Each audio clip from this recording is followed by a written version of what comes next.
first reaction when Jim called me and said we're going to bring it out in 3D was how wonderful, because a whole new generation of people who have maybe never seen it, but certainly not seen it on a big screen, will have that opportunity, and that's great. You know, it's a wonderful film. It's a wonderful film, and I just feel tremendously excited that a lot of people will be able to share in that experience that they may have just heard about, you know. I remember on the day while we were filming, John Landau and Jim Cameron were always talking about new applications, pushing the envelope, and 3D was something that was in their headspace, if not during, then just soon after.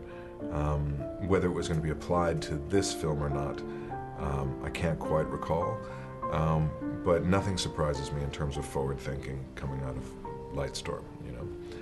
I'm just thrilled. When I got the word, it felt like it was a bit of a surprise, but the coin dropped like, of course, you know, naturally was the reaction. The effects alone were just staggering. And for the time, you know, 15, 16 years ago, they were extremely cutting edge. And even now, actually, there's something that still looks very, very new about the technology that Jim Cameron uses. But yeah, I was totally blown away, you know. We didn't know what all that green screen was ultimately going to look like and what it was even for sometimes. You know, as actors, you don't even know how to begin to understand how all of those components come together, and so it was totally overwhelming. Titanic was the most exciting audition that I had ever been on, and so of course I wanted it. You know, I wanted it so badly, and you just dig deep and try hard and do the best you can. And so when I finally got that phone call telling me that I had been given the part, I mean, I just couldn't believe it, because there were so many other actresses who were more well-known than I was at the time, who would probably have been, I don't know, more suitable in terms of the profile of those women. They were better known than me, but luckily, you know, Jim Cameron was prepared to take that risk, and he gave the part to me. When they finally gave me the role, I remember calling my friends and my family and saying, "Oh, you're not going to believe who's playing Jack. You're not going to believe who's playing the boy's part. It's, you know, it's Leonardo DiCaprio.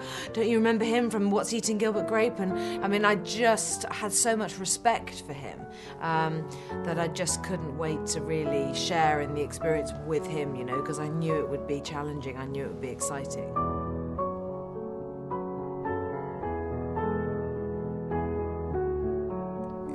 3D is often used as a smoke and mirrors device on fairly thin plot points, and often applied to action movies that have no place using it because it's too jarring. The cut pattern is too extreme, as opposed to a well-crafted, beautifully structured film with incredible depth and production value, framed, you know, for the large screen. It really enhances. So it's a perfect candidate for it, I think.